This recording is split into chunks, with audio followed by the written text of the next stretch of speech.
നമസ്കാരം. Raf talk ഫുട്ബോളിലേക്ക് അവർക്കും സ്വാഗതം. നെയ്മറെ പേഴ്സോണ നോൺ ഗ്രാറ്റയായി പ്രഖ്യാപിക്കണം. അതായത് വെറുക്കപ്പെട്ടവനായി പ്രഖ്യാപിക്കണം, അനഭിമതനായ വ്യക്തിയായി പ്രഖ്യാപിക്കണം. ഓ, കടുത്ത നിലപാട് സ്വീകരിച്ചിരിക്കുന്നത് ഇപ്പോൾ ഒരു കൗൺസിലറാണ്. ബലം സിറ്റി കൗൺസിലിൽ അവർ ഒരു നിർദ്ദേശം സമർപ്പിക്കാൻ പോവുകയാണ്. നെയ്മറെ വെറുക്കപ്പെട്ടവനായിട്ട് പ്രഖ്യാപിക്കണമെന്ന് കൗൺസിലർ മാരിനോർ ബ്രിട്ടോയാണ് ഇക്കാര്യം അറിയിച്ചിരിക്കുന്നത്.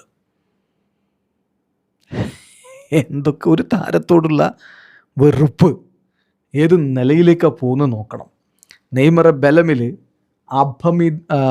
അഭിമതനല്ലാത്തെന്ന് പറഞ്ഞാൽ അനഭിമതനായ വ്യക്തിയായി പേഴ്സോണ നോൺ ഗ്രാറ്റ ആയി പ്രഖ്യാപിക്കണം എന്നാണ് പറയുന്നത്.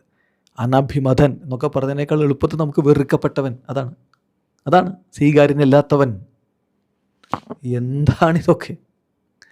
റമോയും സാൻഡോസും തമ്മിൽ നടന്ന മത്സരം ആദ്യ പാദം സാൻഡോസിൻ്റെ മൈതാനത്തായിരുന്നു. അന്നുണ്ടായ ചില സംഭവങ്ങൾ ചൂണ്ടിക്കാണിച്ചിട്ടാണ് ഇപ്പോൾ ഇങ്ങനെ പറയുന്നത്. അപ്പോൾ ഇന്നുണ്ടായ സംഭവങ്ങളും കൂടി വരുമ്പോൾ ഉറപ്പായിട്ടും ഇത് പാസ്സാക്കാൻ അവർ ശ്രമിക്കുമെന്ന് വേണം കരുതാൻ. ഇന്നിപ്പോൾ ബലമിൽ വെച്ച് നടന്ന കളിക്ക് ശേഷം റമോയുടെ ആരാധകർ നെയ്മറെ നടുവിരലൊക്കെ കാണിച്ചുകൊണ്ട് അപമാനിക്കാൻ വേണ്ടി ശ്രമിച്ചു. നെയ്മർ തിരിച്ചും പറഞ്ഞു കുറേ കാര്യങ്ങൾ. നിങ്ങൾ പുറത്തായി എന്ന് പറഞ്ഞ് നെയ്മർ അവരെ ടോണ്ട് ചെയ്തു. നെയ്മറുടെ വാഹനം തടയുന്ന സ്ഥിതി ഉണ്ടായി. അങ്ങനെ ആകെ പിടിവിട്ടൊരവസ്ഥ.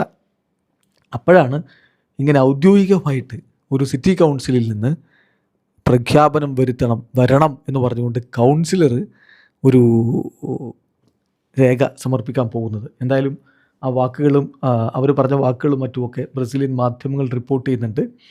നമുക്കതിലേക്കൊന്ന് പോകാം. കോപ്പ ഡു ബ്രസീലിൻ്റെ പ്രീ ക്വാർട്ടർ മത്സരത്തിനിടെ സാൻഡോസിൻ്റെ 10-ാം നമ്പർ താരം നെയ്മറും റമോയുടെ മിഡ്ഫീൽഡർ എഡിസൺ ഫെർണാണ്ടസും തമ്മിലുണ്ടായ സംഭവങ്ങൾ നമുക്ക് ഓർമ്മയുണ്ടല്ലോ. അന്ന് നെയ്മർ എഡിസൻ്റെ ജേഴ്സിയൊക്കെ ഇപ്പോൾ ഇങ്ങനെ പിടിച്ച് നോക്കുന്നുണ്ട്, ഇത് ആരാണ് ഈ ആൾ എന്ന് മനസ്സിലാക്കാൻ വേണ്ടി.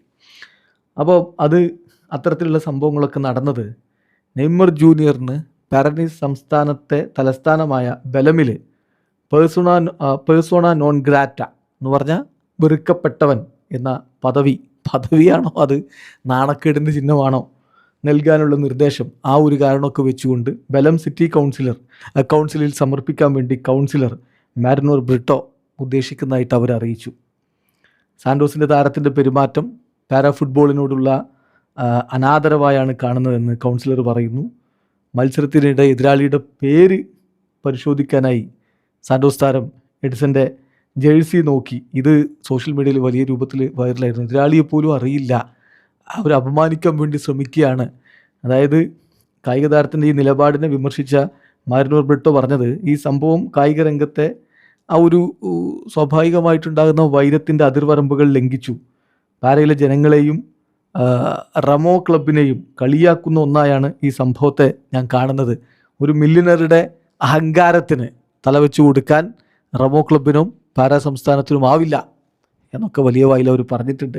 ഏതായാലും ബ്രസീലിയൻ ഫുട്ബോളിൻ്റെ ചരിത്രത്തിൽ എക്കാലത്തെയും മികച്ച ഗോൾ വേട്ടക്കാരനായ നെയ്മർ ജൂനിയറെ അവിടുത്തെ ആളുകൾ തന്നെ ട്രീറ്റ് ചെയ്യുന്ന ഈ രൂപത്തിലാണ്, വെറും ക്ലബ് ഫുട്ബോളിലെ വീറും വാശിയൊക്കെ വെച്ചിട്ട്. അതേസമയം ഇതേ നെയ്മർ അർജൻറ്റീനയിൽ പോയപ്പോൾ അവർ സ്വീകരിച്ചത് നമ്മൾ കണ്ടു. ഇതേ നെയ്മറെ വെനിസ്വേലയിൽ നിന്നുള്ള ടീം യൂണിവേഴ്സിഡാഡിൻ്റെ താരങ്ങൾ എങ്ങനെയാണ് അവരുടെ സ്നേഹം പ്രകടിപ്പിച്ചത് നമ്മൾ കണ്ടു. അപ്പോഴാണ് സ്വന്തം രാജ്യത്ത് നെയ്മർ വെറുക്കപ്പെട്ടവരായി പ്രഖ്യാപിക്കണം. അത്രേ വല്ലാത്ത ആദി. വീഡിയോ അവസാനിക്കുന്ന ഫുട്ബോൾ ലോകത്തെ കൂടുതൽ വിശേഷങ്ങളുമായി റാഫ് ടോക്സ് എത്താം.